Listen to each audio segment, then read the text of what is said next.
Mon nom est Claudia Ouellette et aujourd'hui, dans le studio au bureau, j'ai avec moi Grégory Blanc, président de Menteur Aéro. Allô? Salut. Salut. T'as l'air en pleine forme. Ah, je me suis battu avec ma Suédoise cette nuit, donc j'ai gagné. Excellent. Et dans nos studios à distance, Olivier, le pilote laconique. Oui, salut! Hey, Greg, dis-moi, est-ce que ta Suédoise s'appelle Lisbeth? Non, parce que je n'aurais mangé une maudite. Et André Allard, éditeur des Ailes du Québec. Hey, bonjour tout le monde. Donc, si je comprends bien, tu as gagné, la Suédoise s'est envolée. Exactement. Elle est partie avec j'ai eu mon premier délai ce matin. Oh. Eh ouais. 90% dû à la maintenance, c'est ça? Ouais, on se calme. Dans ton cas, c'est pas super. 90% dû à l'avionique, oui. Ouais, en tout cas. Bref. Beau chandail, André. J'aime beaucoup le look hivernal. Hey, on dirait des Edelweiss. Ouais, ben c'est ça, petit look de saison pour se réchauffer. Un petit look de saison. Bien le sorti avec, on voit ici Audrey Allard qui se déhanche. Et, Ouais. Alors, on commence ça probablement par ta nouvelle préférée de la semaine, André Allard. De quoi? Laquelle? Le ministre des Transports? Oui. Oh! Hey, j'ai guessé, là, sérieux. On commence avec des bonnes nouvelles. Ouais, ben, Ouais, c'est écoutez, ça, tout c'est le monde. L'aide pour l'industrie du transport aérien va bien parce que le ministre des Transports n'a rien fait cette semaine et ne fera rien pendant les prochaines semaines pour aider les compagnies aériennes. Parce que c'est lui qui est en charge du dossier, c'est la ministre des Finances, Chrystia Freeland. Yeah! Si on peut se fier à ces derniers dossiers, on est sûr qu'il va se passer quelque chose beaucoup et rapidement. Ben, en tout cas, Avec elle, oui. déjà en partant, admettons qu'on regarde ça d'un point de vue vraiment pur, c'est plate, là, vraiment bof, là, ça peut pas être pire. Bon point. Ouais. Mais on sait qu'effectivement, c'est une superstar, fait que elle va non seulement, elle vient de bypasser le ministre des Transports, elle va probablement kicker Trudeau Junior, fait que... Hey, mais c'est elle, la prochaine. Ben, sincèrement, là, whatever le parti politique, là, la personne, là, moi, je trouverais ça cool. Ouais. Moi aussi. Ouais. Nonobstant les allégeances, là, c'est correct. Absolument, ouais. Oui, aucun parti pris quelconque ou quoi. Là. La personne comme telle, moi, je la trouve cool. Puis pour l'actuel ministre des Transports, dans notre volet sur l'espace, on va peut-être mentionner lui puis ce qu'il pourrait faire dans les prochaines années. Ouais. Et on pourrait dire aussi que est-ce qu'il n'y a pas grand-chose dans ta liste, André? Une petite pointe aussi, vous avez entendu parler qu'aux États-Unis, là, le candidat désigné par Biden pour être son ministre des Transports, c'est le maire, l'ancien maire de, je sais pas, South Bend, ou je sais pas quelle place, là. Puis les mais c'est quoi ses qualifications pour être ministre des Transports? Ben, moi, je dis, ouais, mais nous, on a un ministre des Transports qui est astronaute, puis c'est pas un gros char. Un astronaute avec un gros char, déjà là, en partant, ça va mal. Ouais, c'est ça. C'est quoi qu'il y a SpaceX qu'on a mis un en orbite, là, mais ça, c'est un autre affaire. Ben, c'était un roadster, c'est pas un gros char, c'est une petite voiture. C'est vrai, bon point. C'est une Lotus Elise électrique. Donc oui, on s'attend à ce que les choses bougent assez bien de ce côté-là dans les prochaines semaines. Il n'y a pas grand-chose qui vont bouger dans les prochaines semaines, mais c'est Chrystia, qui sait, elle est peut-être du genre à monter un programme d'aide pour les compagnies aériennes pendant son party de Noël distancié. Mais honnêtement, juste avant je sais que c'est une brève, là, ne me regarde pas avec tes yeux de c'est une brève blanc. Mais sérieusement, messieurs et madame, non, mais ça fait plusieurs semaines qu'on en parle et ça fait plusieurs semaines que les gens qui nous écoutent vont dire « Hey, les boys et madame, vous défoulez à qui mieux sur le pauvre ministre des Transports, mais il faudra quand même, à tête reposée, quand tout sera revenu à la normale dans 10 ans, hein, c'est ça qu'on disait tantôt en préparation d'émission, 10 ans à peu près, il faudrait quand même que quelqu'un m'explique de c'est quoi qui s'est passé, qu'est-ce qui est en train de se passer, donc dans le futur, qu'est-ce qui s'est passé au passé. Parce que là, honnêtement, je comprends pas. C'est quoi son problème? Ouais.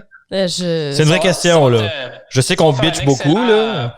excellente étude de cas pour les écoles de fonction publique ou les les futurs MBA, mais ils vont avoir un cas absolument incroyable à étudier. Voici ce qui se passe quand on ne fait rien. Voilà. Alors, on a un cas ici bien spécial. Que se passe-t-il lorsque personne ne fait... Si vous vous demandez toujours, êtes-vous mieux de faire la mauvaise affaire ou de ne rien faire?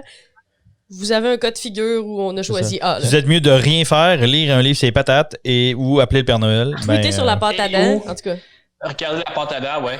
Non, c'est... OK, let's go. Passons. Excuse-moi.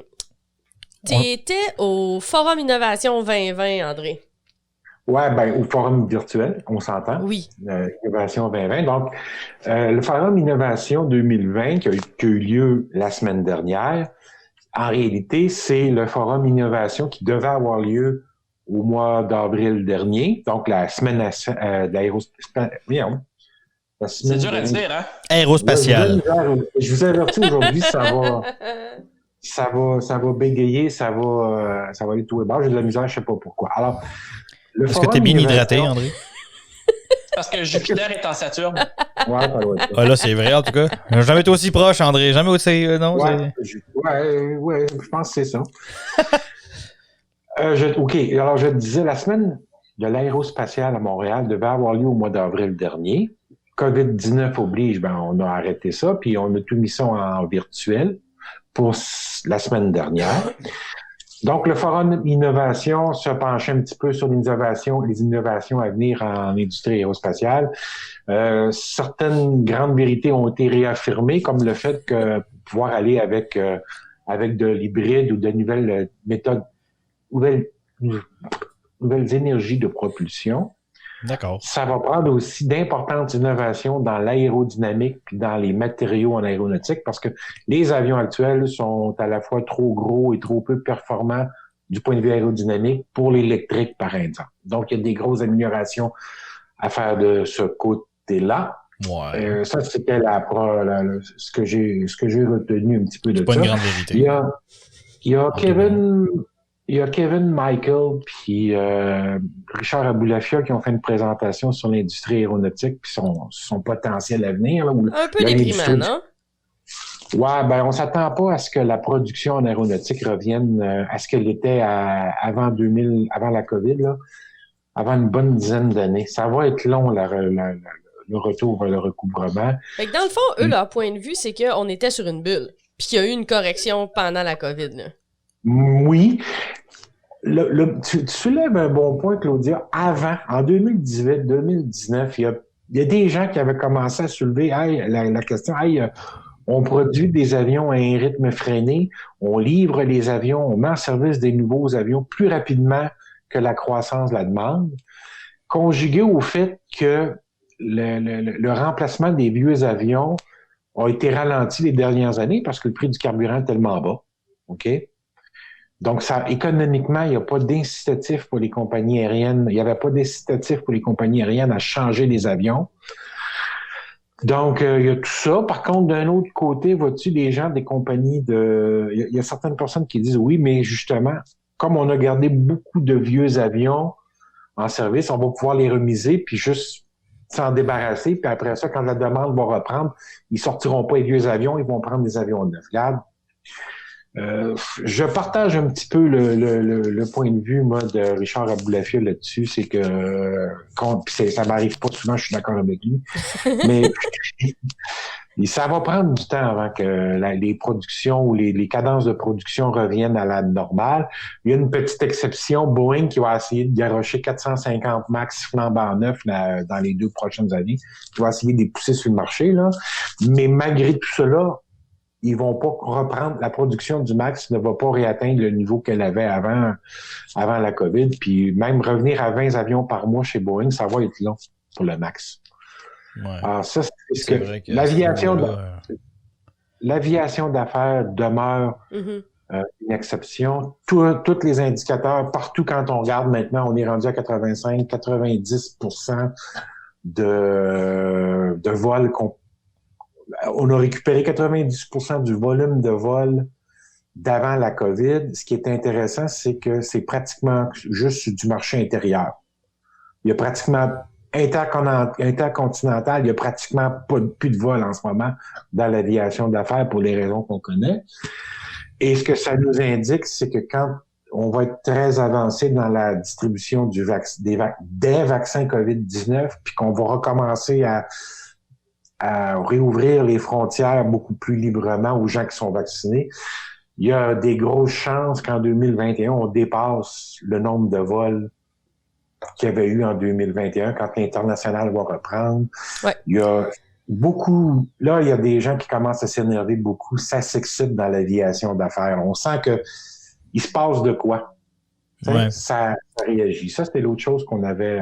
Donc, bien sûr, toute la chaîne d'approvisionnement de ces appareils-là, les moteurs qui équipent ces appareils-là, tout ça, ça va aller super bien. Puis la petite aviation privée, donc tout ce qui est en lien avec la production agricole, le transport régional. Ben, la production agricole, on sait que ça a pas... C'est ça, ça a pas bougé, ça a pas ralenti, ça a pas... Non. Ce qui nous amène...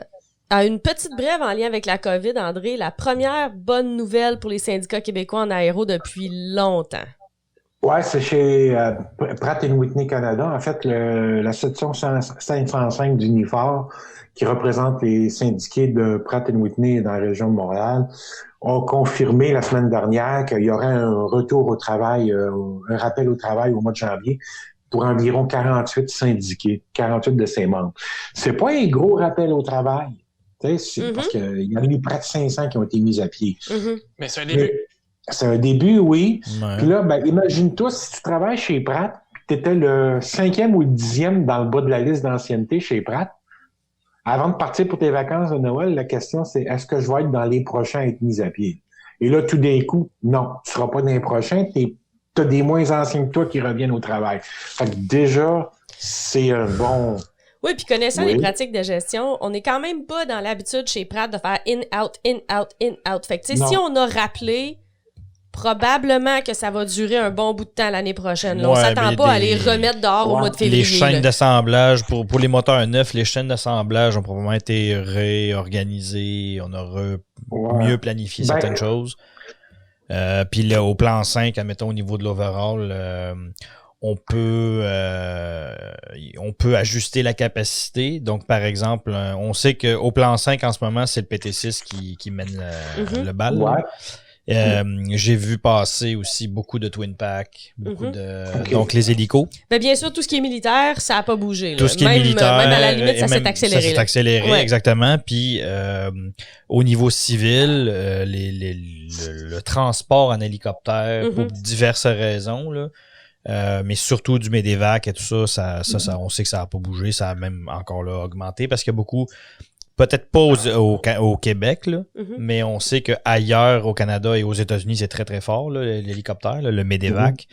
On sait que c'est beaucoup de transferts d'hôpitaux qui se fait pour des patients qui sont très très malades et donc qui sont pris en charge ailleurs, du trauma qui se fait mais dans un autre hôpital, etc., etc. Donc beaucoup de transports qui se fait là.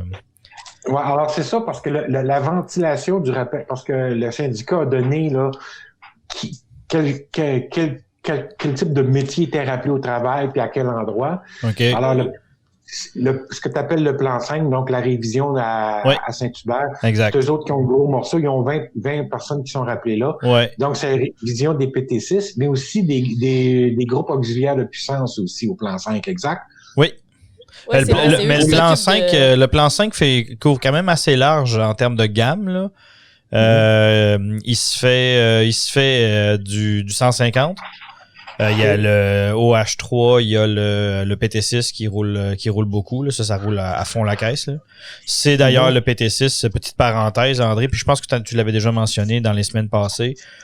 C'est très certainement, puis je dis très certainement parce qu'on verra les chiffres qui sortiront dans les prochains mois, là, mais c'est fort probablement le bon vieux PT6 qui aura sauvé Pratt.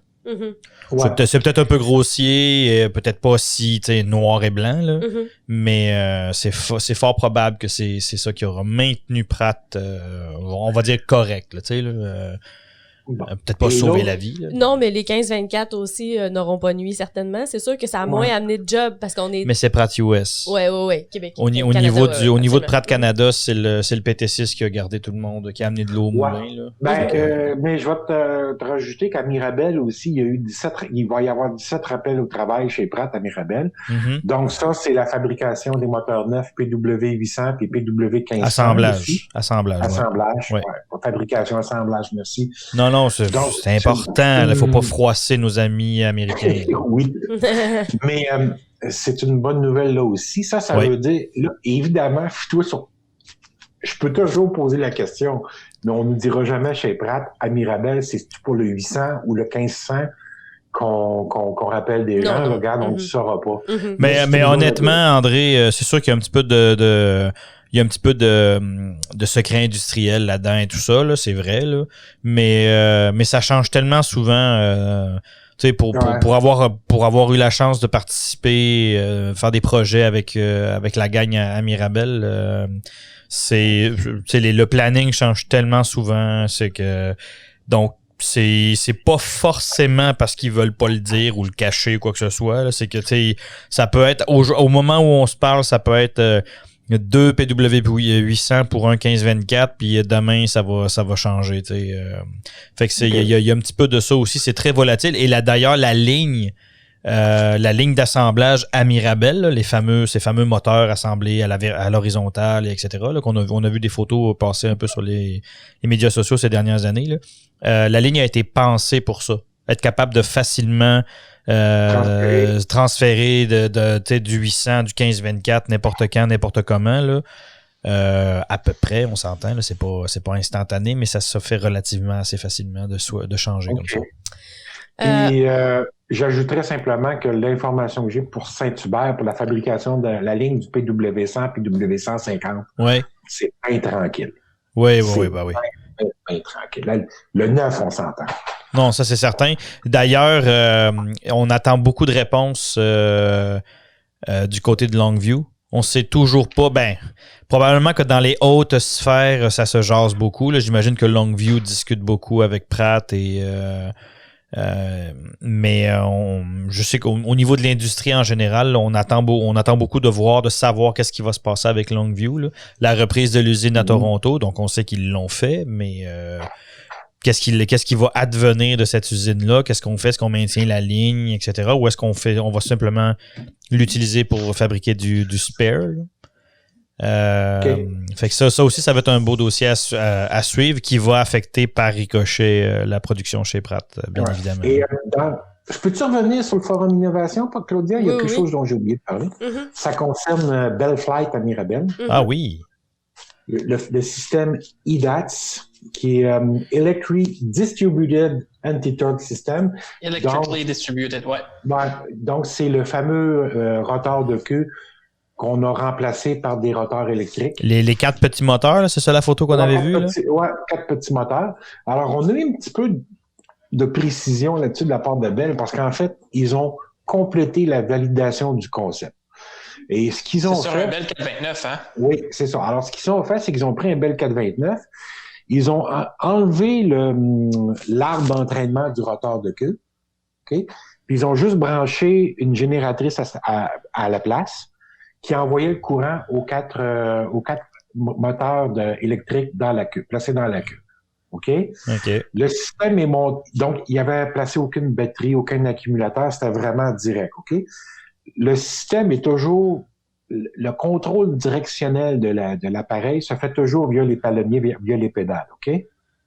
Ce qui a changé, par contre, c'est que quand tu donnes les commandes dans les pédales, tu as un système électronique qui, lui, calcule l'intensité du mouvement que tu donnes puis qui envoie de l'électricité qui fait tourner les rotors plus rapidement à l'arrière. OK? Ils ont conclu qu'ils avaient 4 rotors de queue, mais que s'ils en perdaient un, c'était pas un problème, ils étaient encore capables de très bien contrôler l'hélicoptère, mais ils n'ont pas fait de panne de moteur électrique en vol. Ils n'ont fait aucune panne en vol. Ils ont fait leurs essais au sol. Ce qu'ils ont établi aussi, c'est que quand l'hélicoptère était au sol, OK, puis que le rotor principal tu sais, la joke là, du ventilateur principal sur un hélicoptère, quand le rotor principal tourne, donc quand le moteur est en marche, quand la turbine est en marche, tu peux arrêter complètement les moteurs dans la queue. Okay. Quand l'orientation des... Tu sais, quand t'es taux neutre au niveau de la traction là, sur les rotors. André, en tant que pilote d'hélicoptère, lorsque le pas collectif est complètement abaissé et que le pas est nul sur le rotor principal, le système d'anticouple peut être mis hors fonction. OK, voilà. Bon. C'est le fun d'avoir un pilote désigné. C'est le fun de... Oh, que oui. Voilà. Merci. Alors, merci. C'est ça qu'ils nous ont mentionné, c'est que c'était... On a remis les GPS à l'heure. Puis moi, si je peux me permettre, André, c'est vraiment fascinant de voir que ce système-là a été développé chez nous à Mirabel. Ouais. Donc, il y a 4 moteurs sur leur système EDAP. D'après moi, l'hélicoptère a un poids léger, il en a probablement besoin de 2. D'après moi. Et lourd, il en a besoin de 3. Et le 4e est là juste pour aider. Et puis, un point que j'aimerais faire, c'est que souvent, on entend que les gens avec ce qui s'est passé avec la série C, le A220, blablabla, on s'est fait voler, gna gna gna. Moi, je vais répondre, savez-vous connaissez-vous Bell Hélicoptère? Oui. Mais c'est sur bord de la 15? Oui. Savez-vous que depuis 86, tous les modèles civils ont été développés, à part le Bell 525, ont tous été développés à Mirabel? Oui, mais on le construit quand même. On a récupéré la construction. De quoi, du 525? Non, mais c'est conception. C'est construction-conception. Ouais. Le 407, absolument. Le 412, le 427, le 429, le 505, le 206 L4, tous ces trucs-là ont tous été faits, le 430 dans le temps, 230, 430, ça a tout été développé ici. Donc oui, c'est pas écrit Tremblay sur la bâtisse, mais ce sont nos hélicoptères. Ouais. Bon point là-dessus. Puis souvent, les gens, vous pouvez dire ça aux gens qui doutent de la relation qu'on a eue, ce qui était avec la série C, là, mais c'est la même chose. Là. Et ces hélicoptères-là, c'est nos hélicoptères. Ça dépend de la culture. Ça dépend de la culture de l'entreprise. Il y a des entreprises qui s'adaptent mieux à avoir des sites à l'extérieur de leur pays d'origine que d'autres. Et il semble que Bell apprécie beaucoup l'équipe montréalaise. Nos collègues de Mirabel. Ils devaient faire les 505, la conception a été faite à Mirabel, les prototypes, tout ça. Ils devaient être assemblés à Louisiane. Finalement, ils ont assemblé à Mirabel parce que ça faisait plus de sens. Absolument. De le faire à Mirabel que de le faire à Louisiane. Ouais, puis c'est ça. Et pour finir sur les dates, donc ils ont complété la validation du concept. Là, la prochaine phase, Olivier, ça va être d'optimiser ce système-là, de vérifier qu'est-ce qui est le plus optimal. Est-ce qu'on garde la génératrice ou on met des batteries à la place, des accumulateurs à la place? Est-ce que ça va être 2, 3, 4, 5, 6, 7 rotors? C'est ça qu'ils vont valider dans la prochaine étape. Commercialisation, on parle de 5 à 10 ans avant d'avoir une commercialisation de ce point. Puis, dernier point que j'aimerais poser là-dessus, je sais pas si vous savez que il y avait eu un reportage, je pense que c'était à Découverte, avec Novabus, les autobus qu'ils ont, qu'on voit partout, les planchers bas, ils avaient sur le radiateur, ils avaient un gros ventilateur sur le radiateur, puis ils se sont rendus compte que les moteurs, ils tournaient trop froid. Et là, ils ont modifié les autobus avec, et puis ils ont comme 8 ventilateurs sur le radiateur, et puis dépendamment de la température, ils en perdent juste certains. Puis que les moteurs roulent plus chaud, donc ils consomment moins de carburant, tout ça. Donc, c'est un autre exemple d'innovation qu'on a fait chez nous. Là. Ça me fait penser, c'est le moteur électrique, la même chose. D'ailleurs, une bonne partie de l'équipe de Novabus venait de Bell Flight à Mirabel. Oui, il y a eu un délestage, malheureusement. Oui, malheureusement, mais en même temps, à Mirabel, on a gardé l'innovation ici. Chez Novabus, c'est vrai. On change de sujet tout en restant dans l'idée de la grappe qui organisait le forum. André, la grappe montréalaise a signé une entente de principe avec la grappe d'aviation de Nagoya. Ça, c'est intéressant. On sait pas trop. Ben, j'allais dire, André, toi, tu me dis que tu as un peu une idée d'où est-ce que ça s'en va. Moi, j'allais dire, il y a pas eu de détails beaucoup sur l'entente, sur ce que ça impliquait exactement, puis qu'est-ce que ça va donner. Mais tu as ton idée là-dessus, André. Premièrement, Aéro Montréal, je pense que c'est la 28e ou 29e entente de collaboration avec une autre grappe aérospatiale. OK? À travers la planète. Dans le cas de Aichi Nagoya, OK? Ça implique beaucoup Mitsubishi RJ. C'est eux autres qui ont... C'est l'arrivée de Mitsubishi au Québec qui a fait que ça a devancé ou ça a amené cette signature-là. Et un des invités du Forum Innovation la semaine dernière, c'est M. Yamamoto, qui est le président de Mitsubishi RJ Aviation, qui est déménagé à Montréal. OK? Donc, le président de Mitsubishi RJ Aviation, son bureau est à Montréal. OK? D'ailleurs, il blaguait, il dit, je me prépare à m'acclimater au premier hiver à Montréal. On voyait que ça le dérangeait beaucoup, les températures froides. Là. Ouais, et, pourtant, ils ont des beaux hivers au Japon, en tout cas. Ah ouais, c'est... Dans le nord du Japon, c'est là que je pense que c'est là qu'il y a le plus de neige par année, sa planète. Ouais. Oui, mais c'est pas nécessairement aussi froid qu'ici. Bon point. Et c'est ça. Alors, eux, ce qu'ils visent dans le moyen et le long terme avec le Regional Jet, c'est de garder les avions en service longtemps. OK? Donc, de prolonger la durée de vie utile des avions. Possiblement qu'ils vont travailler sur des remotorisations des Regional Jets existants, mais avec des nouvelles technologies. OK? Ah oui? Ouais. On parle de trucs hybrides ou quoi que ce soit, là? Des moteurs Wankel. Ouais, ben mais c'est ça. Alors, donc, ils vont améliorer, réduire le poids de l'avion, améliorer les performances de l'avion pour être capable de garder en vie, comme je te disais, en service. Mais je sais pas si je te l'avais dit, André, là, mais par rapport à ça, tu sais que là, ils sont en train d'assembler à Mirabel le dernier CRJ officiellement vendu flambant neuf, là. Puis j'ai quelques-uns de mes contacts / espions à Mirabel qui me disaient qu'au fur et à mesure que l'avion avance d'une station à l'autre, il démonte l'outillage. Donc tout le tooling d'assemblage et tout ça est démonté au fur et à mesure que l'avion se rapproche de la porte. Là. Mais ce qui est intéressant là-dedans, parce que ça tout le monde s'en doute là, que Mitsubishi va démonter tout ça. Ce qui est intéressant dans cette histoire-là, c'est que tout l'outillage s'en va en remisage. Oui. Et contrairement à ce que la rumeur qui courait, n'est pas détruit. Exact. Ça, je te confirme ça. Moi, j'ai aussi cette information-là, Olivier. Pas Olivier, excuse. Cool. Je viens de monter en grade, moi. Impliquez-moi pas dans tout ça. Ouais. Je me sens soudainement... laconique? Meilleur. Ce serait surprenant. Bon. Est-ce qu'on va être capable de te rendre laconique? Ça, c'est un autre paire de manches. OK, fine. C'est non seulement démonté, c'est numéroté, identifié, soigneusement emballé dans des caisses aussi. Oui. Donc ça va dans l'entrepôt de l'Arche de l'Alliance dans Indiana Jones. Exact. C'est direct ça que j'allais dire. À côté d'une coupe de pharaon, puis... C'est l'énergie de l'Arche de l'Alliance qui va faire en sorte que le CRJ va revenir. Aujourd'hui, le CRJ, demain, la Porte des Étoiles. Ça va bien, c'est super. Donc ceux qui disaient, qui annonçaient la mort, chronique d'une mort annoncée du CRJ, très certainement pas. Hey, ça va être incroyable. T'imagines s'ils gardent cet avion-là encore 20 ans dans les airs? Ça aurait été quand même, ne serait-ce qu'au niveau du modèle, de l'appareil, ça aurait été un succès incroyable, cet avion-là. Ben, quand tu regardes la robustesse, le CRJ, c'est un avion durable. C'est pas un avion qui ça pourrait être bâti comme un tank. C'est pas un avion Kleenex, comme on parlait mais je vais surfer sur ce que tu as dit, André. Là. C'est...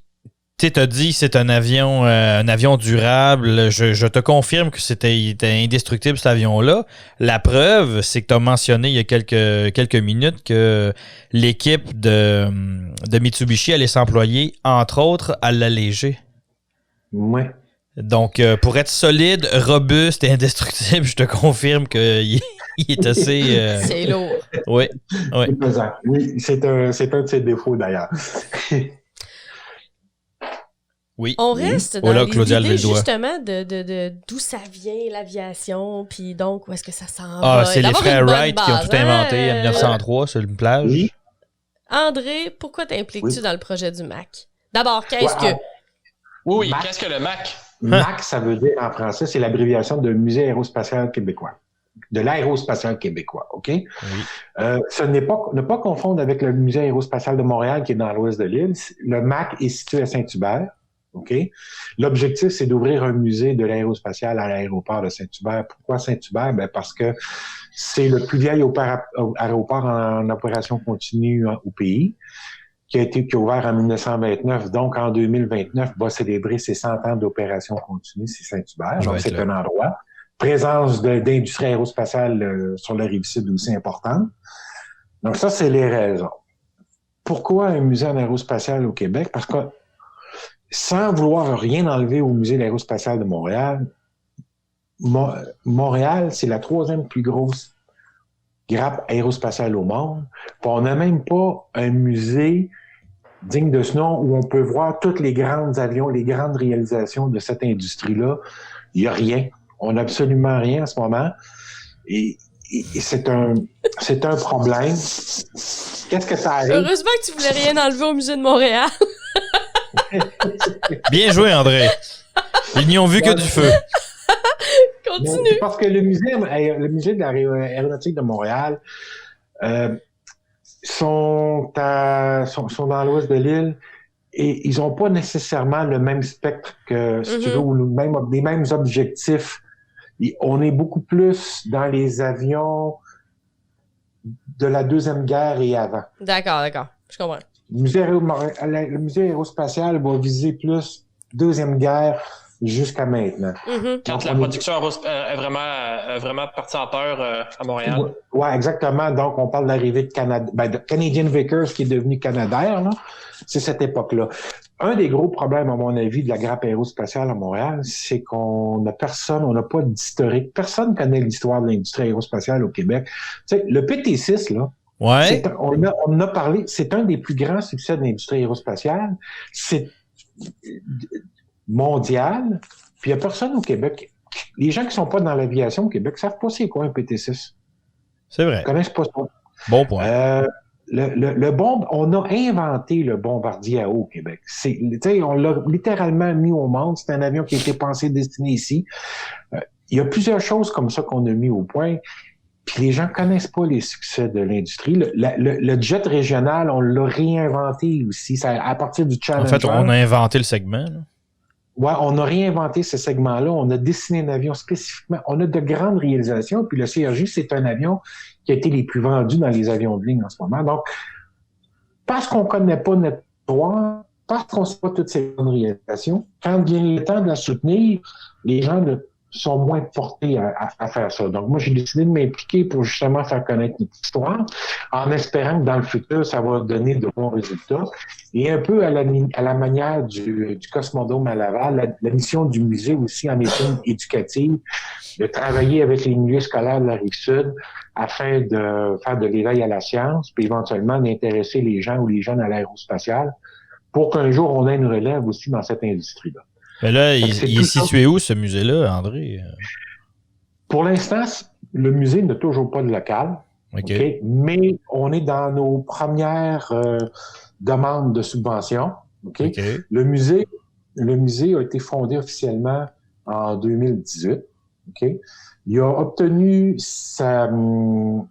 a été reconnu comme un organisme de bienfaisance l'été dernier par l'Agence du revenu du Canada. Donc, on est maintenant autorisé à émettre des reçus pour dons de charité. Donc, tous les dons de 25 $ ou plus au musée, maintenant, les gens peuvent avoir un reçu pour fin d'impôt à la fin de l'année. Et le conseil d'administration aussi est en train de s'établir, de prendre forme.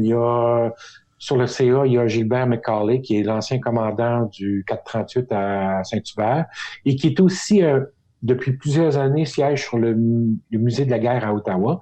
Donc, c'est quelqu'un qui s'y connaît un peu dans la gestion de musée. On a aussi Marc Donato, qui est un ancien vice-président de chez MDA Aérospatial et qui est aussi membre de plusieurs musées ou organismes de sciences, dont le Centre des sciences du Vieux-Port de Montréal. Okay. Donc, et c'est pas encore officiel, mais il y a probablement quelqu'un de chez Airbus Canada aussi qui va joindre au conseil d'administration du musée en 2021. Donc, on est en train de prendre forme. Les gens qui s'intéressent peuvent devenir membres du musée en allant sur MAQ-QAM, parce qu'en anglais, c'est Quebec Aerospace Museum. Et ça prend forme. On récolte les dons, on récolte les membres. Il y a un projet de restauration qui est en cours en ce moment au musée, qui est de restaurer un CF-100 Avro Canuck. Okay? L'appareil qui est en rénovation en ce moment ou qui a été rapatrié du musée de la guerre, pour les plus anciens, c'est le CF-100 qui était sur un stand à Saint-Hubert, à la base militaire. Ouais. Il y avait un CF-100 qui était là, qui était sur un stand. C'est celui-là. Puis avant d'être installé sur un piédestal à Saint-Hubert, cet avion-là a servi chez Pratt & Whitney. C'est l'avion qui a servi pour les bancs d'essai en vol du JT-15, entre autres. Oui. JT-15 de Pratt & Whitney. Ouais. Donc, l'objectif, c'est de restaurer cet avion-là, donc de réassembler les ailes. On a trouvé un train d'atterrissage, donc réassembler un train d'atterrissage. Et la façon dont le musée travaille, on travaille avec les institutions d'enseignement, ben, ce sont des étudiants de l'ATS qui ont dessiné la jig ou le gabarit d'assemblage de cet avion-là. Ce sont eux qui l'ont dessiné. Maintenant, la prochaine étape, c'est de trouver un collège en soudage qui va fabriquer le gabarit d'assemblage. Donc, on travaille continuellement avec les institutions d'enseignement pour être capable de permettre aux jeunes de se faire la main ou des jeunes aux étudiants de se faire la main sur ça. Donc, on espère remettre sur pied là, en 2021 cet avion-là, le remettre sur son train d'atterrissage. Cool. Excellent. Voilà. Long live le Canuck. Long live to Canuck, oui. On change de sujet complètement. Les résultats financiers de Transat. Ah oui. Ils n'ont pas fait une scène. T'es-tu vraiment surpris?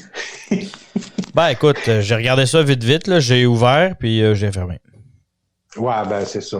Pour l'année 2020, total de 2020, parce qu'il faut penser que l'année financière 2020 chez Transat a commencé en 2019, donc à l'automne 2019. Perte de revenus de 55% par rapport à l'année précédente. Déficit total d'opération pour l'année 2020, c'est 498 millions de dollars. OK? Ouais. Mais on se rappellera qu'ils n'étaient pas trop endettés, là. Ils étaient pas trop C'était endettés, ça leur mais position. ils le sont maintenant. Ça veut Ouais. dire que la dette a augmenté de 400 millions, pendant cette période-là, pendant cette année-là. Personnellement, je trouve pas qu'elle est encore très endettée. Le problème pour Transat, c'est pas tellement l'endettement actuel comme l'incapacité de générer des profits à moyen terme, qui est un problème. Ouais. Donc, dans la foulée de ces résultats financiers-là, mardi dernier, il y a eu une réunion des actionnaires d'Air Transat pour approuver la nouvelle offre d'achat modifiée d'Air Canada. Donc, on se rappellera que Air Canada va faire 18 $ l'action pour Transat en 2019. Suite à une guerre de prix. Suite à une guerre de prix. Ouais. Et suite aux tergiversations du ministre des Transports. Et Encore lui? et du Parlement européen, et de l'Union européenne, et de la COVID-19, ben la transaction s'est pas faite. Puis là, Air Canada a fait une nouvelle offre à 5 $ l'action plutôt que 18. OK? Wow. C'est une très grosse baisse. Par contre, la modification qu'a fait Air Canada dans cette offre-là, c'est qu'elle offrait aux actionnaires du groupe Transat AT de convertir chaque action de Transat pour 0,28 actions d'Air Canada. Et cette offre-là, cette partie-là de l'offre est très avantageuse pour les actionnaires. Et à mon avis, il y a plusieurs actionnaires qui vont opter pour cette option-là. Et les actionnaires qui ont voté, c'était une réunion virtuelle, les actionnaires qui ont voté mardi dernier ont voté à 91% en faveur de la nouvelle offre. Notons aussi Transat avait reçu une nouvelle offre d'acquisition au mois de novembre. Est-ce qu'on sait de qui? C'est pas officiel, mais ça serait Pierre-Carl Péladeau et le groupe québécois qui seraient en arrière. Il lâche pas la grappe, hein? Non. Ah. Et ils auront offert officiellement 6 $ l'action. OK? Le conseil d'administration de Transat a jugé cette offre-là non concurrentielle et a décidé de ne pas la présenter aux membres ou aux actionnaires de Transat la semaine dernière. Pourquoi? Okay? Il y aurait d'autres conditions au niveau du financement parce qu'il fallait que l'acquéreur aille se chercher du financement et des choses comme ça. Et ce n'était pas quelqu'un qui avait de l'expérience en gestion de compagnie aérienne ou qui avait ça a été évalué moins avantageux. Même le syndicat des pilotes était d'accord pour dire on va aller avec Air Canada. Le syndicat des pilotes de Transat est d'accord pour aller vers Air Canada plutôt que d'aller vers une offre à 6 $ parce que l'objection du syndicat des pilotes, c'est de dire on s'en va dans une période de grande turbulence. Ouais. Et on pense que les emplois... Ça sera plus stable et plus de chances de passer à travers. Oui, tout à fait. Avec Air Canada qu'avec un nouvel opérateur qui n'a pas d'expérience. Fait que c'est ça. Bonne chance, Pierre-Carl. Si tu veux te partir une compagnie aérienne, libre à toi, c'est le temps. Hey, là-dessus, on va faire un tour en Europe. Les Europes. Oui. Alors, deux petites choses en Europe. Premièrement, oui. De leur côté, il semble que dans les prochaines années, le trafic des microsatellites dans l'espace va augmenter de manière exponentielle puisque l'Europe a choisi de ne pas se placer en situation de dépendance par rapport au réseau Starlink d'Elon Musk qui fournit Internet haute vitesse dans des régions éloignées, entre autres. Et ont choisi de se développer au coût de 6 milliards d'euros un réseau semblable. Et là, il va y avoir du monde en l'air. Sachant que Amazon s'est montré intéressé à faire de même pour augmenter la compétition. Ouais. Et que probablement que ni les Russes ni les Chinois ne voudront être laissés derrière, on s'attend à ce qu'il y ait un trafic intersidéral assez intense. C'est vrai, mais on blague. Je blague là-dessus, mais Olivier, toi, l'expert intersidéral, là, laconique. Blague à part, là, ça va pas commencer à être un peu crowded là-haut, là? Ben, c'est ça, il y a bien du monde. Le problème, c'est peut-être pour aller en orbite élevée, parce que tous ces trucs-là sont en orbite basse. Ouais. Donc, pour aller à la station spatiale, ça va commencer à être compliqué. Ça va être compliqué pour aller sur la Lune, tout ça. Aussi, l'autre chose qui va arriver, c'est que Starlink, c'est bien beau, l'Internet haute vitesse qui vient de l'espace, là, mais ça vient saboter le travail des astronomes. Parce que les satellites sont très visibles. Donc, ça vient... on peut les voir passer à l'œil nu. Il y a certaines nuits. Oui, on les voit à l'œil nu. Donc, avec un télescope qui amplifie la lumière, oubliez ça. Ouais. Donc, il y a ça. Aussi, l'autre chose qui peut arriver aussi, c'est qu'il va y avoir beaucoup de... Il faut avoir un achalandage sur les ondes, sur les fréquences. On va manquer de fréquences aussi, éventuellement. OK. Pour tout ça. Et il faut toujours aussi protéger les fréquences du système GPS / Galileo / GLONASS. Ben là, c'est sûr que ça a été pensé, là, mais en même temps, l'affaire, c'est qu'il n'y a pas d'autorité supérieure. Là. Comment? Ben, oubliez pas là, qu'il y a eu le gros débat avec Lightspeed aux États-Unis. Ils voulaient mettre un système de télécommunication avec des antennes au sol et des satellites. Ouais. Et ça aurait enfreint ça aurait embêté les fréquences GPS. Le gouvernement américain a failli pas réussir à gagner sa cause contre Lightspeed. OK. Donc, non, le libre marché est tellement important, mais l'affaire, c'est que présentement, il n'y a pas d'autorité supérieure. Tu sais, les Américains sont absolument pas en position pour dire aux Chinois de ne pas faire quelque chose, là. Ouais. Donc là, qui va décider que moi je peux mais pas toi, tu sais? Les Chinois, ils utilisent quand même le GPS, le système GPS. Fait que si les Chinois ils font quelque chose qui sabote le système GPS, puis leur constellation est pas utilisable. Ouais. Mais peut-être pas à court terme. Mais est-ce qu'ils ont un projet, les Chinois, d'avoir leur propre réseau de... Là, je vais dire GPS, entre guillemets, là, avec mes petits doigts. De positionnement satellite, disons? Oui, ils ont un projet. Pendant longtemps, c'était Compass, mais ils ont changé le nom. Là, c'est un acronyme qui veut rien dire, là, que non, je me souviens plus. OK. Mais, tu sais, je veux dire, t'as beau avoir, exemple, les Russes avec GLONASS. Oui. T'as beau avoir GLONASS qui fonctionne, oui. Mais si t'es Aeroflot, puis si t'en viens à New York faire une approche sur cet instrument, puis si ton approche est appuyée pour GPS et non pour GNSS en général, ben, si GPS marche plus, ben, tu peux pas faire l'approche, là. Ouais. Mm-hmm. Okay. Non, mais on présume qu'ils voudront quand même pas se tirer dans le pied à ce point-là, mais il reste que tout le monde va vouloir avoir sa part du gâteau sur les différents systèmes. Ça s'en vient, là. Il y a soit ça, ou l'autre affaire qui peut arriver, que j'ai déjà vu, Olivier, puis corrige-moi si je me trompe, là, mais à la limite, il disait que ça peut être... chaque système peut se compléter, puis là où je veux en venir avec ça, c'est que cet article-là que je lisais prenait pour exemple le système GLONASS, qui pour le moment est supposé être l'équivalent du GPS, mais pour le moment couvre surtout, d'abord et avant tout, l'Europe et l'Eurasie principalement. Donc les récepteurs qu'on a, le grand public, si on pense un GPS pour aller faire du hiking, un GPS de vélo, tous ces trucs-là, ils sont GPS et GLONASS. Oui, exact. Donc là, ce qu'il disait, c'était éventuellement peut-être que la Russie n'aurait rien à gagner à essayer de tranquillement couvrir l'entièreté de la superficie de la Terre comme le GPS. Parce qu'ils s'en servent. Exact. Et donc, juste de dire, admettons, faire un échange de signaux, un échange de services pour dire, nous autres, c'est très précis au-dessus de chez nous. Toi, c'est très précis dans ton coin. Fait que mais ça, c'est en présumant le... qu'il n'y ait pas d'hostilité. Là. Oui, mais on part du fait que non. Mais jusqu'à maintenant, non. Mais en même temps, le dernier hacking qu'il y a eu aux États-Unis est vraiment mauvais signe pour les relations diplomatiques. Là. En tout cas, on rentrera pas là-dedans, ce serait compliqué. Mais tout ça pour dire que moi, je pense pas que l'idée de présumer qu'il va y avoir collaboration à perpétuité est viable. Mais ça pourrait être un bon prétexte pour se parler. Absolument. Mon Dieu que... Hein? Je suis parti, là. Philosophie et tout. Enfin, ça, c'est la première affaire. La deuxième affaire, c'est qu'on parlait la semaine passée que les exécutifs des compagnies aériennes, il y a 2 semaines, commençaient à piétiner un peu en disant on devrait vraiment trouver une solution de test rapide et de tracking et d'isolation, etc., plutôt que de faire des interdictions de vol et des quarantaines. Eh bien, le premier vol États-Unis-Europe de démonstration avec les nouvelles techniques a eu lieu. C'est Delta qui a fait ça. Alors, pour vous donner une idée, ceux qui voulaient voyager sans quarantaine à l'arrivée en Europe devaient se soumettre à 3 tests de COVID. Le premier, 3 à 4 jours avant le départ. Le deuxième, à l'aéroport de départ. Et le troisième, à l'aéroport d'arrivée.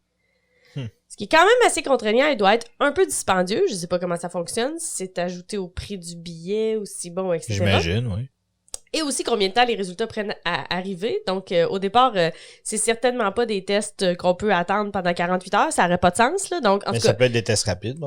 Oui, c'est possible, mais je sais pas qu'est-ce qui est accepté de leur part. Puis, enfin, bref, du point de vue des agences réglementaires et tout. Mais tout ça pour dire qu'il y a des solutions, c'est intéressant et c'est pas si loin que ça. Dans le futur, il y a déjà eu des démonstrations, là. Okay. J'ai hâte de voir ce que ça va donner, mais il y a de l'espoir pour le tourisme européen dans les mois à venir. Peut-être. On va revenir à la normale d'ici à l'été. On espère, en tout cas. Non? OK. Et parlant de normalité, Renton. Donc. Hey, je m'ennuyais, là. Oui. Renton. Les gars, il n'y a rien qui va vous surprendre là-dedans, en fait. On faisait des inspections sur les 787 pour des défauts qu'on a découverts. Non! Il y avait un programme d'inspection. What? Qui, surprise, sera élargi. Arrête, toi. Donc, on n'a pas donné beaucoup de précision là-dessus. Ce qu'on a dit, c'est des défauts que nous savions qui existaient et qu'on cherchait déjà ailleurs, donc sur certaines parties de l'avion, ont été découverts sur d'autres parties de l'avion. Il y a une rumeur comme quoi il n'y avait plus d'escabeaux et ils trouvaient plus leur drill. Fait que là, ils ont dit, on va arrêter d'acheter, là. On va aller chercher ce qu'on a déjà. Fait qu'ils ont réouvert les tanks, puis sortir les escabeaux. Les queues, puis tout, là, c'est ça. Tu es en train de me dire que le nouveau programme d'inspection, c'est sûr que tu as une pénurie d'escabeaux aux États-Unis? Il y a une rumeur. Il y a une rumeur qui court comme quoi Boeing serait à cause d'escabeaux. OK. Tout ça pour dire que, en fait, pour l'instant, on a identifié ces problèmes-là comme n'étant pas critiques, donc n'empêchant pas ces avions-là de voler.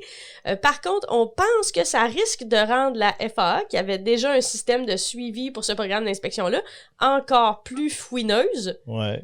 Avec raison, on s'entend, en tant que passager, on est tout à fait d'accord avec ça. Mais c'est le cadeau qui continue à donner. Eh bien. Si on peut appeler ça un cadeau. Oui, c'est guillemets. Mais c'est quand même dommage que cette machine soit, parce qu'on parle du 787, là, du Dreamliner.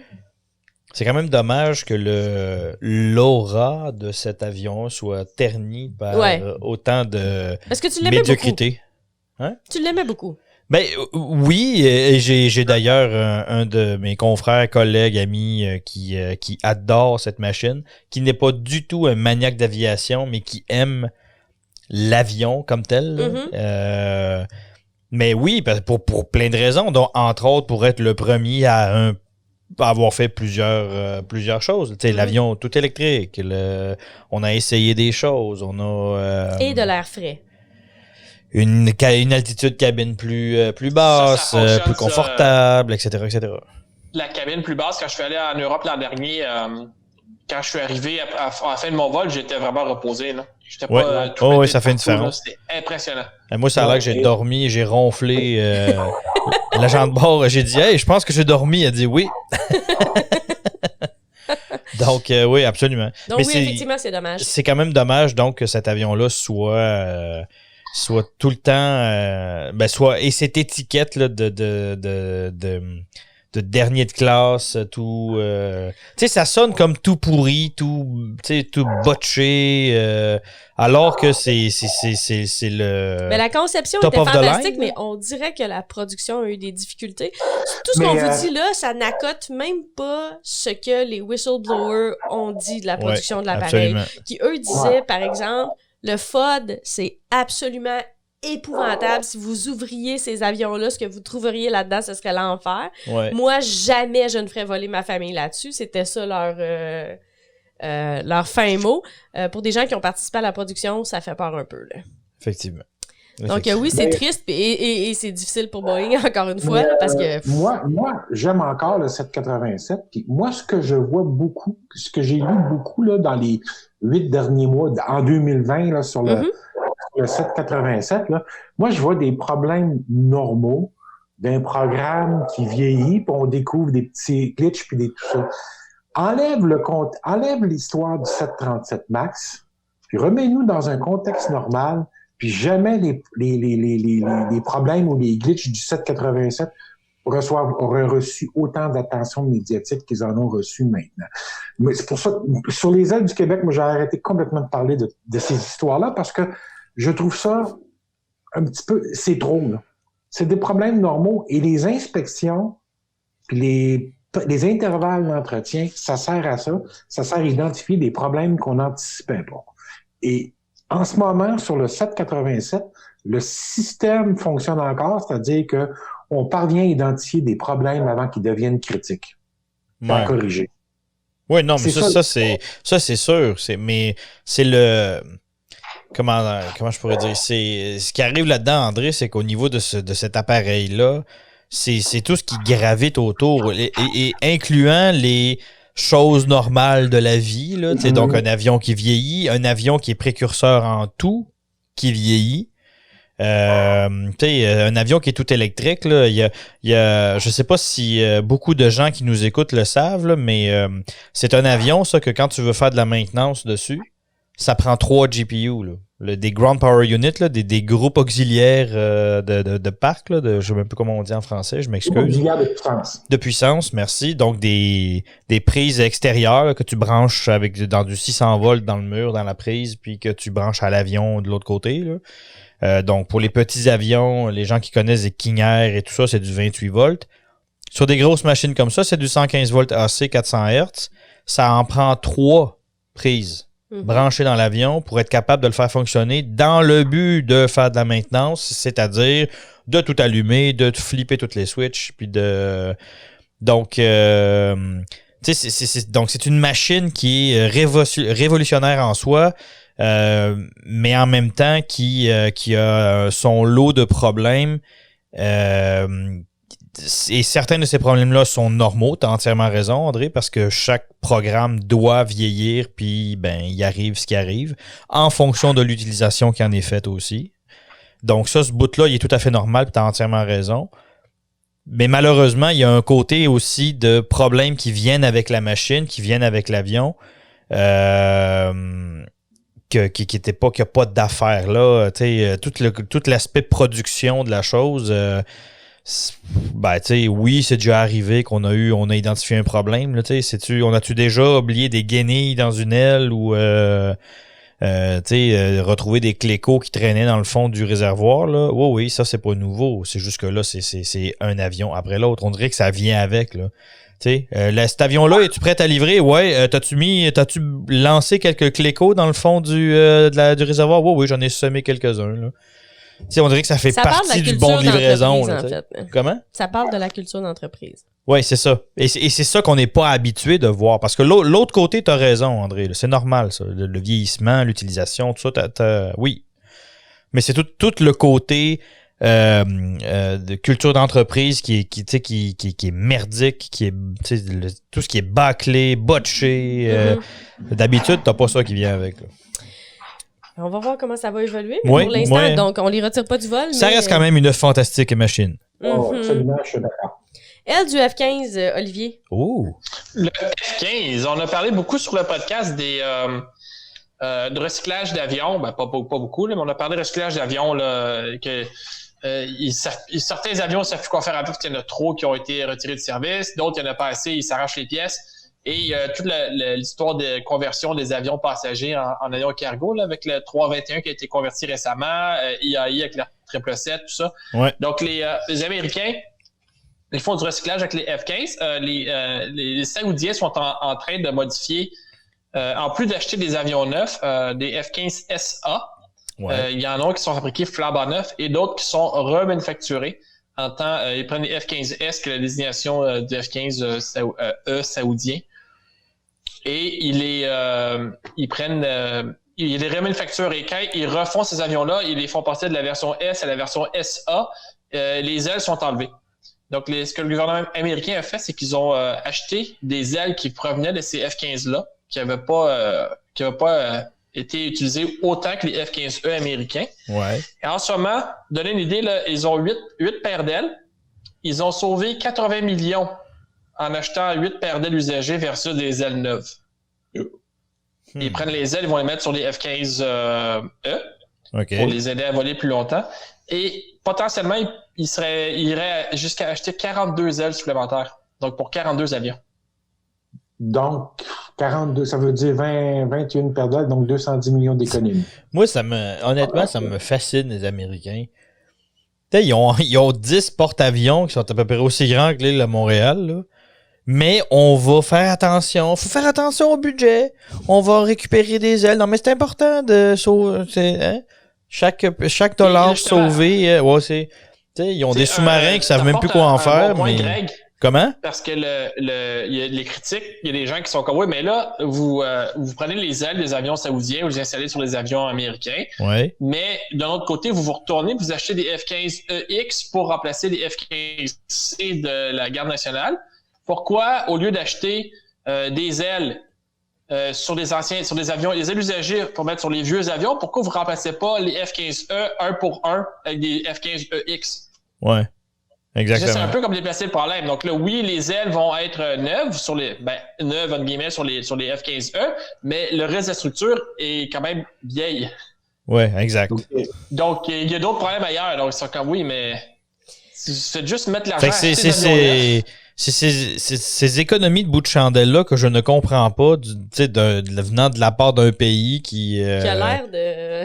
Ouais, dépenser en défense. Avez-vous vu les discussions qu'il y a en ce moment au Congrès là, pour le vote des dépenses militaires que Trump a dit qu'il bloquerait? Là? Mm-hmm. On est à... écoute, corrige-moi, Olivier, là, on n'est pas quelque chose comme de 750 milliards? Pour le budget militaire. Mais ça, c'est juste le budget militaire, là. Mm-hmm. Les Américains, là, c'est complètement ridicule. S'ils baissaient, exemple, leur budget militaire de 1%, puis ils investissaient ce 1%-là, exemple, dans l'exploration spatiale, ce serait incroyable. On serait sur Pluton, là. Ce qui est drôle, c'est que, puis là, c'est plus une question de géopolitique, mais quand même, on en reparlera un autre tantôt. Mais pourquoi, alors qu'on veut se divestir des conflits partout sur la planète, selon l'administration Trump, on a continué à dépenser follement pour investir là-dedans? T'sais, mais à cause du complexe militaro-industriel, voyons. On est d'accord. Contre lequel le président Eisenhower nous avait mis en garde. Absolument. Voilà. Mais on j'ai toujours écouté Eisenhower, moi. Modernisation I des... like Ike. Modernisation des IAR 99. C'est quoi cette bébête-là? Ben, c'est une bébête roumaine. Ah. Et ça ressemble à... Un MB-339. C'est un avion italien, ça? Hein? Ouais. La forme est... Ouais, si vous regardez, donner une idée, là, un IAR-99, un Galeb, l'avion yougoslave, et un Aermacchi MB-339, c'est des avions qui se ressemblent beaucoup. Donc, c'est un avion d'entraînement monomoteur à réaction, aile basse, siège en tandem, canopée derrière goutte d'eau. Donc, les Roumains, en ce moment, ils en ont 20 en service. Et là, ils ont passé un contrat avec la compagnie Elbit, compagnie israélienne, qui font surtout de l'avionique. Ouais. Et pour 27 millions, un programme sur 4 ans, ils vont restaurer, ils vont pas restaurer, ils vont mettre à niveau 9 avions. Donc, ils vont améliorer l'avionique. Ils vont mettre une avionique virtuelle, comme on a sur les Hawks qu'on utilise pour l'entraînement des pilotes au Canada. On simule des radars, on simule des appareils ennemis en vol, on simule des cibles au sol. Donc, les cibles sont pas là, mais sont juste simulées par les systèmes embarqués dans l'avion. Et ils vont aussi ajouter une capacité air-sol et air-air sur ces avions-là. OK. Pour mieux préparer les pilotes roumains à faire une transition vers les F-16 qui s'achètent du Portugal. Pour faire aussi pour aider les gens à se remettre en contexte, là, Elbit, c'est eux qui ont racheté Universal. Et la seule chose que je demande, c'est Elbit, s'il vous plaît, prenez l'espèce de menu incompréhensible d'un FMS Universal, jetez ça dans les vidanges, puis faites de quoi de juste différent. Ça peut pas C'est tellement drôle. On avait cette discussion-là cette semaine, Olivier. C'est nul. J'ai volé 2 avions. En fait, j'ai volé 3 avions qui avaient des FMS Universal. Je les ai haguis, les 3. Ouais. Intéressant. Ouais. Je comprends pas comment on peut continuer à avoir des clients dans ces circonstances-là. Ben, en tout cas, c'est parfait pour Garmin parce que une compagnie que je ne nommerai pas qui possède actuellement un avion avec ce FMS-là dont tu parles va le sacred au bout de ses bras et installer du Garmin. C'est vraiment tout croche. Il y a une logique d'opération dans leur OS ouais, non, absolument. De FMS qui fait que en tant que pilote, quand tu regardes le FMS, t'es en vol, tu le regardes, tu te dis comme sérieux, c'est à quoi tu joues là. Ouais, mais c'est Claudia adore est une fan de le user experience là. C'est clairement le bout qu'ils ont pas fait quand ils ont designé les FMS là. Dans le cas de Universal, on voit clairement que le design de A à Z a été fait par des ingénieurs. Parce qu'il y a beaucoup d'informations qui est présentée aux pilotes qu'on n'a pas besoin de savoir. Comme le nombre de satellites que tu captes ou des affaires de même. Un geek ferait comme hey, wow, check tout ce qu'on a comme information, mais on s'en tape, ça m'aide pas à voler l'avion. On s'entend que puisqu'on sait que le trop d'informations est vraiment un enjeu dans un cockpit, peux-tu bien me dire comment ça se fait que des affaires comme ça existent encore? C'est fascinant. Puis il y a des menus qui devraient être cachés. C'est comme l'exemple que je donne là, de la quantité du nombre de satellites que le système capte. À la limite, ça peut être utile pour quand tu fais du troubleshooting ou tu veux voir si ton système fonctionne, si l'antenne reçoit bien. Un item menu que j'ai toujours aimé dans Universal, quand on va dans la section maintenance, il y a un menu pour activer le mode T38 de la NASA. Oui, c'est vrai. C'est toujours le fun d'aller voir ça, mais ça sert à rien de désactiver sur les trucs. Mais si je regarde avec les produits chez Rockwell Collins, avec qui j'ai beaucoup d'expérience, c'est des années-lumière, là. Je compare même pas, là. Ouais. Intéressant. Universal, c'est MS-DOS. Universal, c'est MS-DOS. Et Rockwell Collins, c'est un iPad. C'est à peu près ça, là. C'est ridicule. On était dans les années-lumière. Oui. De retour dans l'espace. Oui. En fait... Yeah, espace. Oui! Un Canadien sur la Lune. Hein? Qu'est-ce qui se passe dans l'espace? On envoie un Canadien. Lequel, André? Pas ton souhait. La vraie affaire. Le ministre des Transports. Nav Dimdain a annoncé que le Canada allait participer au programme aux missions Artemis, aux premières missions d'Artemis. Puis là, la question que tout le monde s'est posée, le premier Canadien qui va être dans un vaisseau spatial Artemis, est-ce que c'est Marc Garneau ou est-ce que c'est un aller simple? C'est ça que j'allais dire. Non, puisqu'il prévoit qu'il va revenir, ils ont choisi quelqu'un d'autre. Ah, OK. On peut peut-être l'envoyer rencontrer le Père Noël. Veux-tu commencer ça, Olivier? Oui, le programme Artemis qui est petite pause socio-justicière un peu. Si on passe au programme Apollo, dans le temps, Apollo, c'était le dieu du soleil. Donc, ils sont allés sur la Lune avec le nom du dieu du soleil, mais là, ils ont corrigé le tir avec Artemis, qui est la déesse de la Lune. Ça fait déjà plus de sens. Donc, enfin, quelqu'un s'est réveillé. Il n'y avait pas 40 avec Apollo, la déesse de la Lune? Oui, c'est son frère. C'est son frère, OK. Oh, il se passe des trucs. Ben non, comme c'est d'habitude en exactement mytho. comme si t'avais une conférence sur la santé des femmes, c'est juste des hommes qui président ça, c'est comme sérieux. Classique. Donc, c'est à peu près ça. Mais donc, c'est ça, le programme Artemis, donc c'est un programme un peu comme Apollo qui regroupe une capsule, la capsule Orion, qui a fait un vol jusqu'à présent. La capsule Orion, ça fait quoi? Ça fait 15 ans qu'elle existe. Elle a volé juste une fois. En 2014. C'est quasiment le même nombre de vols que le Starliner, sauf que dans le cas de Orion, le vol avait été un succès. Oui, mais dans le cas du Starliner, c'était voulu. Ouais, je t'ai voulu, là. Je voulais compter dans mes propres buts, là, juste pour donner une chance à votre équipe. Come on, Olivier, là. Donc, t'as la capsule Orion, t'as le lanceur SLS, qui est la gigantesque fusée de Boeing, qui réemploie des technologies de la navette spatiale, dont les boosters et les moteurs de la navette spatiale. Et il y a une rumeur aussi qu'il réutiliserait le screwjack du 737. Oui, et avec même un screwjack de DC-9, juste pour être sûr. Ouais, ok. Les deux. En backup, ok, ouais. Ouais. Fait que, et puis ensuite de ça, ça c'est le programme Artemis. Et on vous a parlé déjà cet été des atterrisseurs lunaires qui sont en compétition avec les plusieurs compagnies qui vont les faire. Et en plus de ça, qui est comme parallèle à Artemis, mais qui n'est pas vraiment dans Artemis, c'est le programme du Lunar Gateway, dont on vous a parlé la semaine dernière avec le bras canadien Canadarm 3. Ok. Donc tout ça, ça va ensemble. Ça va-tu vraiment s'appeler Stargate, Olivier? Hein? Ça va-tu vraiment s'appeler Stargate? Gateway. Non, c'est Gateway. Ah, c'est Gateway, ok. Ça aurait été cool, Stargate. Ouais. Ben, on n'est pas loin. Stargate, c'est au Caire. Oui, il y a ça, c'est vrai. Bon point. Donc c'est ça. Donc, ils vont... donc, c'est ça. Artemis, la capsule, la fusée et le Lunar Gateway. Donc, éventuellement, quand la station spatiale du Lunar Gateway va être en orbite, ça va servir au programme Artemis pour faire un arrêt intermédiaire entre la Terre et la surface lunaire. Ouais. Mais pour l'instant, le programme Artemis est conçu pour ne pas avoir besoin de cette station spatiale-là. Donc, revenons à nos astronautes canadiens, André. Oui.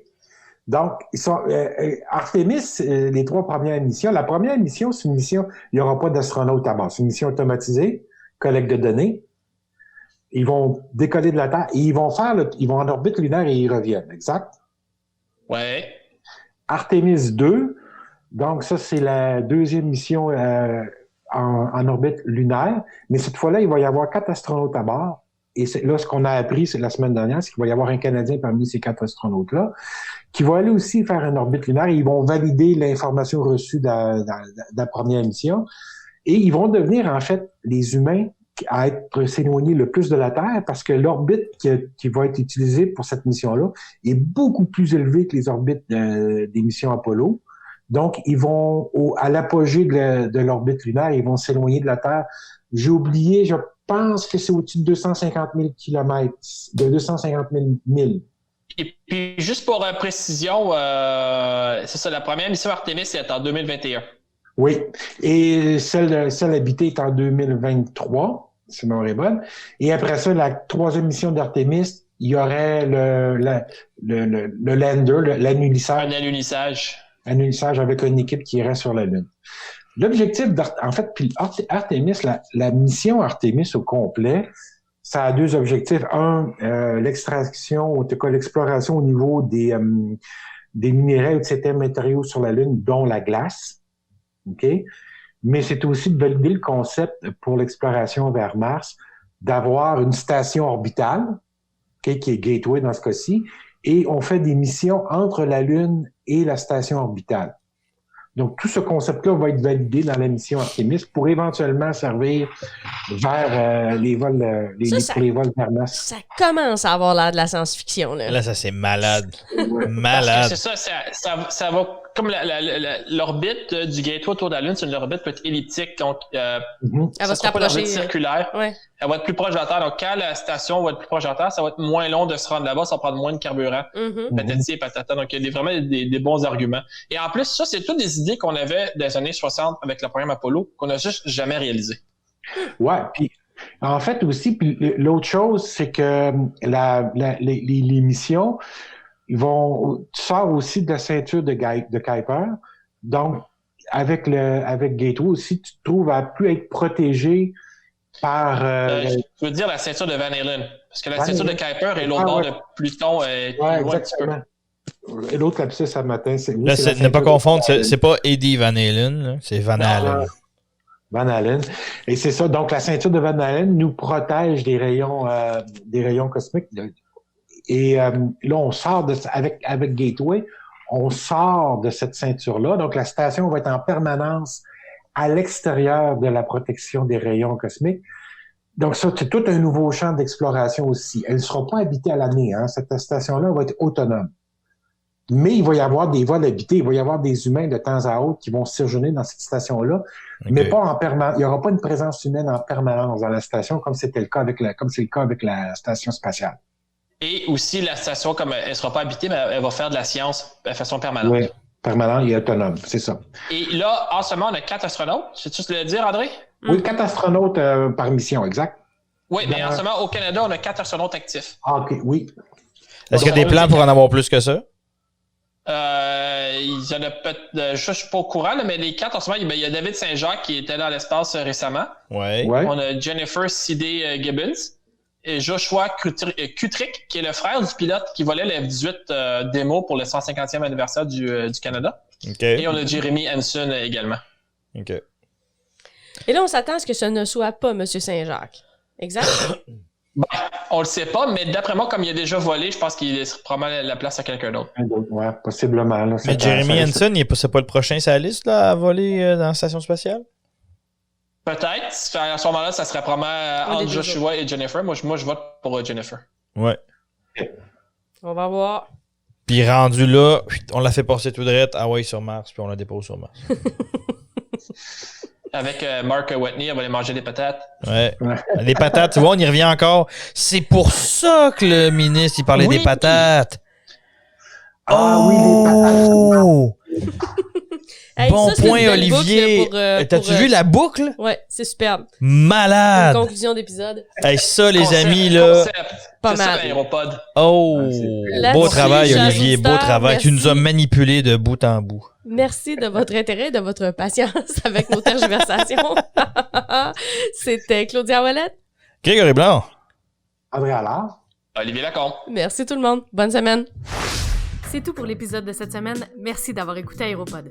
Abonnez-vous à notre podcast sur la chaîne YouTube ou encore pour la version audio sur iTunes, Google Podcast, Spotify ou votre plateforme préférée. N'oubliez pas de demander les notifications pour être averti dès que le nouveau contenu est disponible. Visitez nos sites web mentoraero.com et lesailesduquebec.com pour toute info supplémentaire et n'hésitez pas à nous envoyer vos commentaires ou questions à l'adresse aéropod, AEROPOD, @mentoraero.com ou encore sur la page Facebook de l'Aéropod. Over.